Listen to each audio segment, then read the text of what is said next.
kind of basic cardinal rule of improv is this idea of yes and, of receiving what life offers or what is offered on stage and building on it. How do you see that at play in your own life? Well, I think like what I learned from improv actually is that if you are a good performer, you can act like you're yes-anding, but still feel very in control of the situation. Okay.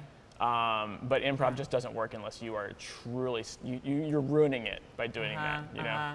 You're not fully committed, you're going through the still motions. managing it. You're like aggressively managing it in the most casual way possible.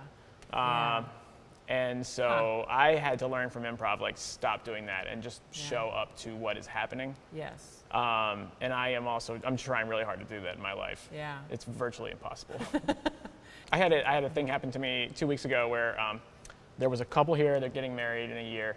They asked if I would say a blessing for them after the service, like right at the door. They were like, would you say a blessing for us in our relationship? Oh, nice. It was very sweet. Yeah. And then we went into the conference room and they were like, they wanted to have a big fight and they wanted me to mediate their big fight. Oh, wow. The blessing was incidental. Yes, right, right. Was it a pretext or was it a... It was a pretext. Like they wanted a referee. And I was just thinking, this might be the most real thing that happens today. Right, yeah. And it was not planned. It was not planned, and you were open enough that you were able to No, say... not even. I was tricked. Yes. But then, I'm there. Yeah. I'm like, okay, I guess we're having a counseling session. I guess that's what's happening here. Oh my gosh. Wow. Yeah. Yeah. So sometimes you find yourself, and you didn't know that's what you were signing up for. Yeah. That's definitely an improv thing. One time in Boston, I was teaching a children's Sunday school class about the Good Samaritan. Yeah. And so they were all sitting there in the pews and I was like telling them the story. And someone knocked on the door of the sanctuary and said, excuse me, did you know that there's a man lying on the sidewalk out here?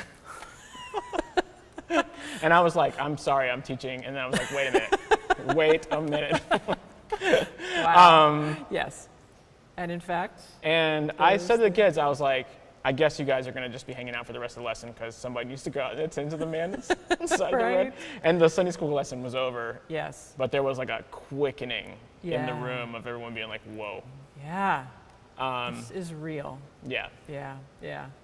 That's, I think, just the beauty of working improvisationally and learning those tools as well, because you just, that attentiveness to have that moment of, wait, right. You saw it. You had the eyes to see the vision of that's what this is really about. That's what's going on right now. Right. And also, like, well, what this is kind of crude, but like, what is the more effective lesson? Right.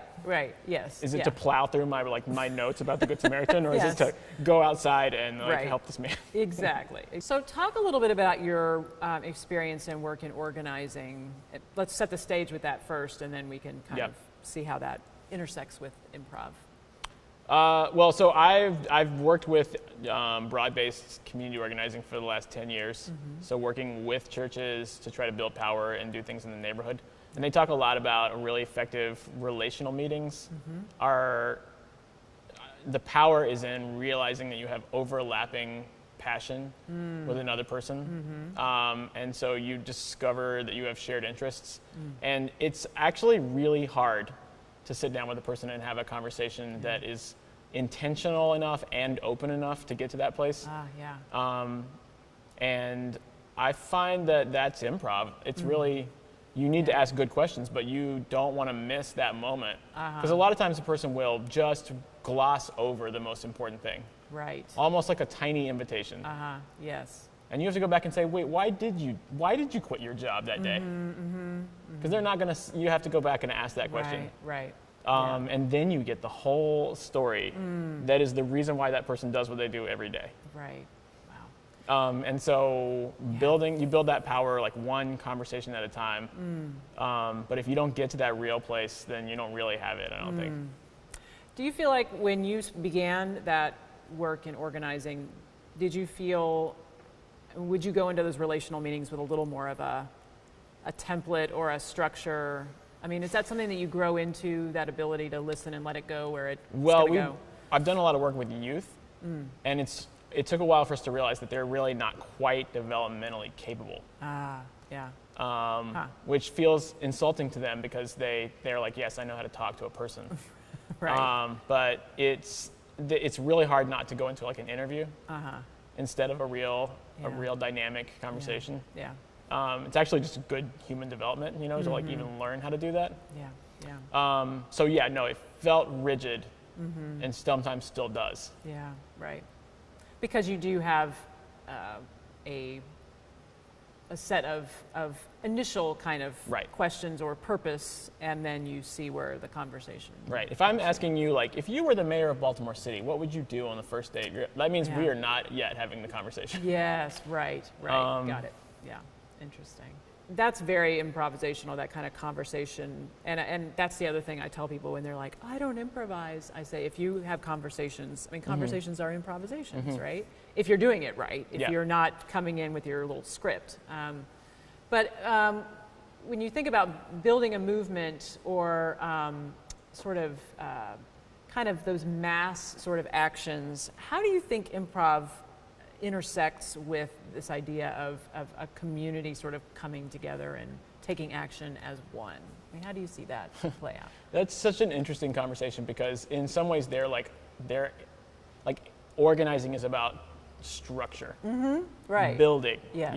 control. Right. Yeah. And improv is not about that. It's almost like the poetry in between, Right after the Baltimore uprising, the city doubled the number of youth jobs that they were going to make available. So there was more money for jobs than there were jobs. Wow. And so there was this call, like, if you are willing to hire a young person for the summer, then we'll pay for it. Wow. And this tiny little arts nonprofit in West Baltimore that had 1.5 employees decided that this was their moment, and they requested 80 young people. Love it. Yeah. And they hired 11 adult artists and 80 young people who were traumatized, and a lot of whom had never had a job before. And they divided them into 11 groups, and they went out and they door knocked the neighborhood, and they asked, like, what kind of public art would you like to see in the community? And then the adults like designed the murals, the youth painted them. And then I taught a youth community organizing class in the afternoon. Wow. And that all came together in 5 weeks. Oh my gosh. And it was a train wreck, but it was beautiful. Yeah. It was incredible. Yeah. It was improv every day with a lot of messiness. And this will be the 4th summer, I think. So it's continued. Yes. Wow. It doesn't look like that anymore. It's like hardened into something that's still great. Yeah. It's probably better. Yeah. So it's good that hardening is maybe a healthy process sometimes. Yeah. You sort of improv your way into what works, and then whatever of that needs to be codified or kind of formalized. Right. Yeah. And then do you disrupt it again? You should. Yeah. You should, because a lot of the kids have come back. And it's hard. Like, I think what we're trying to do is get the sweetness of that first summer, but without the insanity of the first summer. There was just an enormous amount of goodwill and desire to do something. And it was hard to know what to do in the face of such a disruptive, traumatic event. Yeah. And so I think it was just an opportunity. Yeah.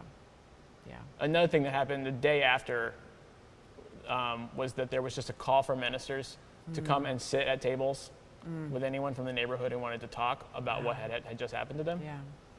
And I was really, to me, it felt presumptuous for me as a white person who was not that connected to the community at that point to just sit down and sort of offer myself. Right. And the table just filled right up, and people just were talking because it was like a moment in time when people really actually just needed someone to talk to. Yeah. One of the things I love about improv is that it is a servant-based, like, my job is to make you look good on stage, and your job is to support me. And that is what you were doing. Right. You were offering no answers, and just willing to be railed at, if that's what it came to, or but just receiving. It's a huge gift. I really respect the leaders who know how to do the theater of the big action, Oh, you know? Yeah. Yeah. So when you have 100,000, not 100,000, when you have 1,000 people in a room Yeah. and the mayor on stage, which happened here 2 weeks ago, and the mayor has just given a really slippery answer, Yeah. Yeah. there is this moment of tension in the room. Yes. Is this going to just come and go? Or is this going to be a moment where someone's Yeah. like, wait a minute, I mean, what do you really... Right. Yes. Those are improv decisions Yeah. Yeah. and that are coming from a team of people who have worked really thoughtfully together to be ready to make Yeah. those on-the-fly decisions. Right. I remember when I did clinical pastoral education in seminary, one of my friends, hospital chaplaincy, my friend said the purpose of CPE is to find out what your buttons are and to push them until they don't work anymore. Yeah, it sounds so violent. And it does. And yet it is that kind of, when you were talking about, are we going to acknowledge this tension? Are we going to lean into it and use it as creative fuel for getting a straight answer and in front of this group of people establishing commitments that we will hold them to? That feels like part of what many of us feel drawn to improv because of that, because it helps us feel maybe not more comfortable with the tension, but feel like we can live with it a little longer and not just diffuse it quickly. And also the truth, you know? Yeah.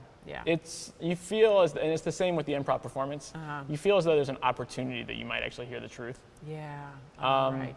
And when you have a room full of people that there is no stump speech for, because the diversity of the room sort of diffuses all that. Yeah.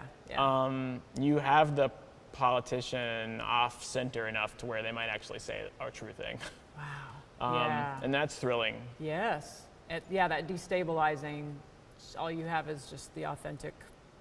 I mean, I'm sure they can still be slippery with it, but there's an opportunity to just be real. And I really actually think that is the thing for church, did a true thing happen? Yeah. And when it happened, was it acknowledged? Right. Yeah. Powerful. And that sometimes is like all your job is really. Yeah.